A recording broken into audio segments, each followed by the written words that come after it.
So hello everyone. Today we're doing a drum to disc conversion on a 67 Jeepster Commando. There'll also be a video for the brake booster add-on. It'll be power disc brakes we'll be doing on this. But that'll be a separate video.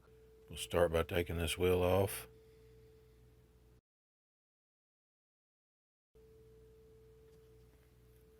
The design of this hub makes it a little difficult to get off once you get out there on the end.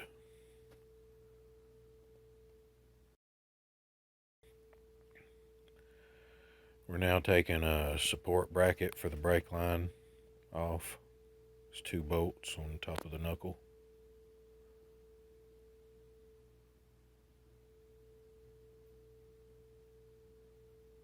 Of course, everything's sped up a little bit. Hopefully keeping this video under 15 minutes. Putting a wrench on the back side of the brake hose. Get on there with a 3/8 inch wrench. Didn't show it on video, but this one ended up having to take a torch to it. Get it hot enough to break loose. You'll probably see it smoking after I've done that.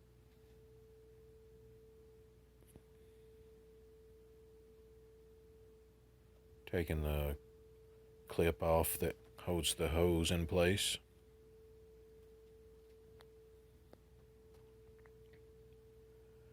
Now to take the full drive hubs off. I believe it's 6 bolts, 9/16. It's better to break them all loose. This design hub, you have to turn one of the pins 180 degrees to get the hub to separate. Once you get that in there, it's all held in by a snap ring. I'm admiring the simplicity of this hub design. That's me giving sign language on how to operate that hub. Special socket required for this job. There's 2 locking nuts.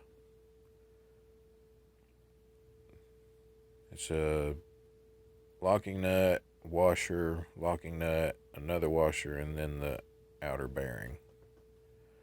Those washers, the washer that's in between the 2 nuts, you have to bend it or unbend it so that the nut will break loose so you can get your socket in there. I have everything loose, so I can just use the socket itself to spin everything off faster.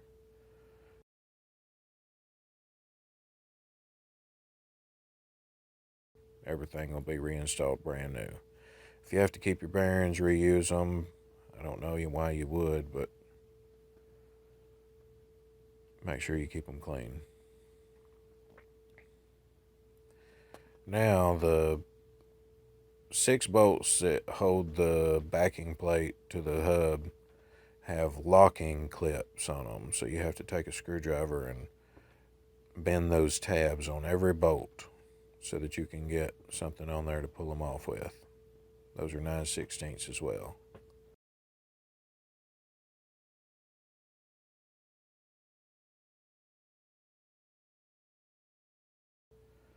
As you see, it comes off pretty easy. Now I put a bolt back in there so that the whole assembly can't just fall off.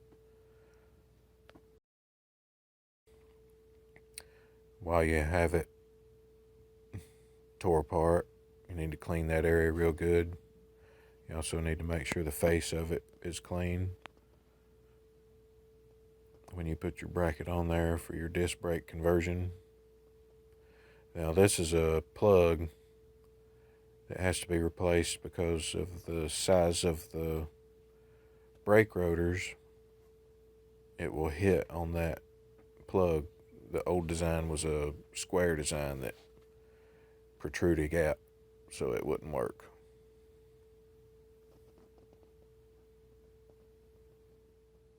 Our new caliper. I go ahead and just separate everything from it. put the bracket on there. I don't want to put it all together. It's going to come apart anyway.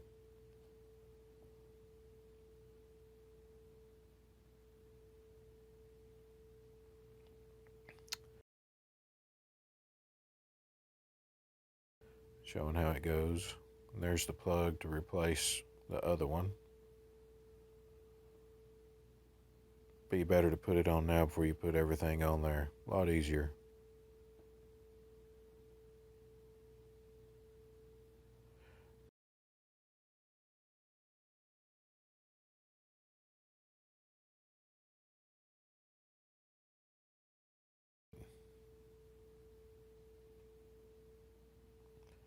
Comes with all new hardware, locking washers. This kit came from Parts Dude. I think they specialize in Jeepster parts. Parts Dude 4x4.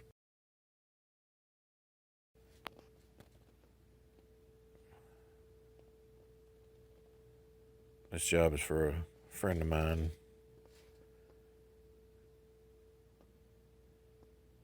Torquing everything down. These bolts torque to 35 foot-pounds, and you don't want to strip them out.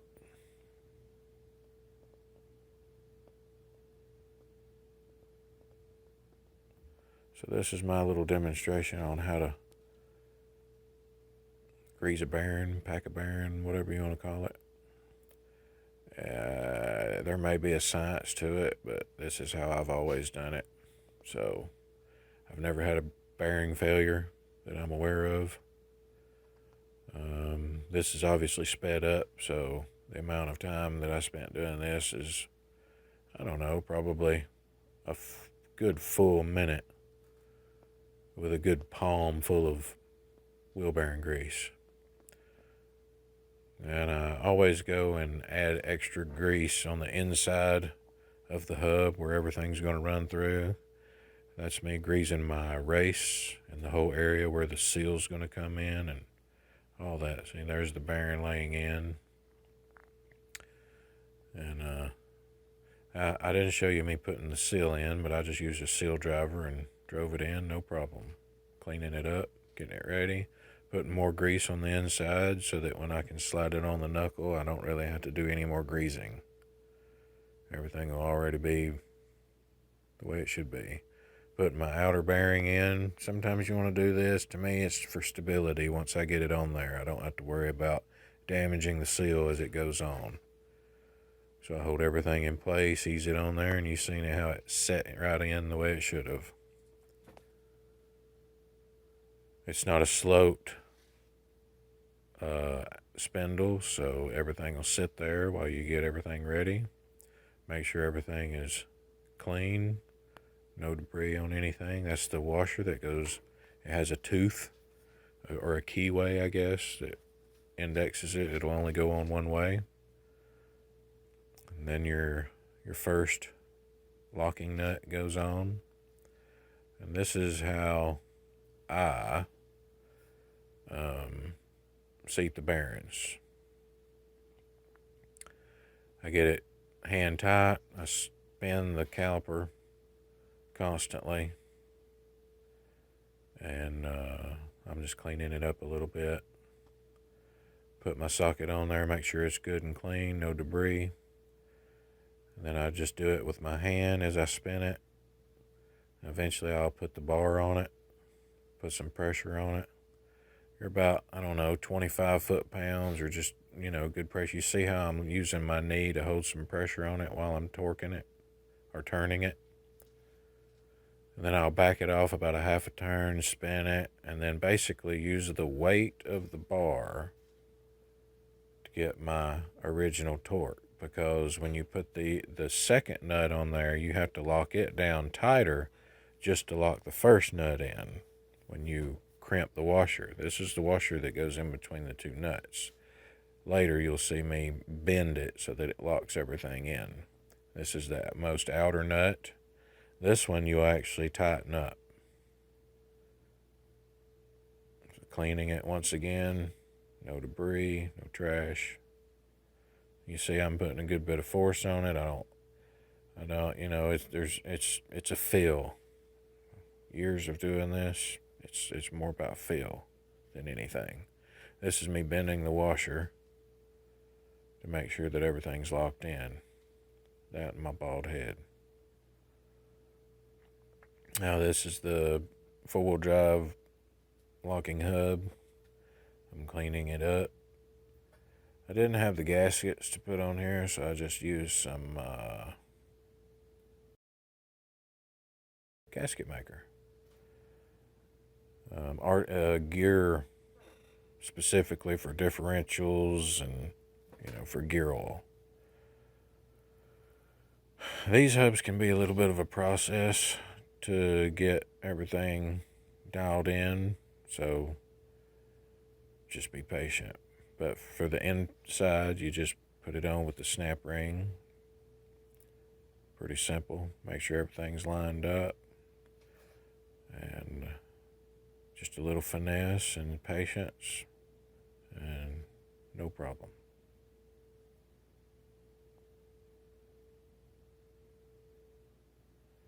The beauty of editing and speeding everything up because it certainly wasn't as easy as it looks in this video. But this will get you through it.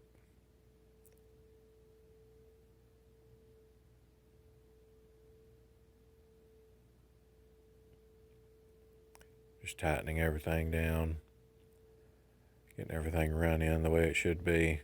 Doesn't really matter about torque at this point. You can do that later. Cleaning everything up, getting it ready to set the caliper.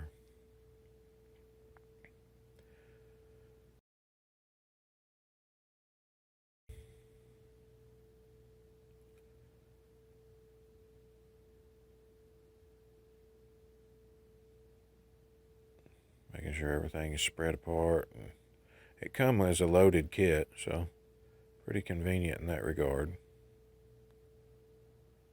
Trying to find my way here.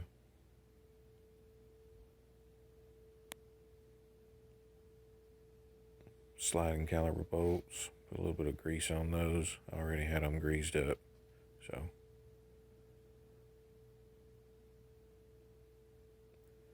Now here's my brake hose.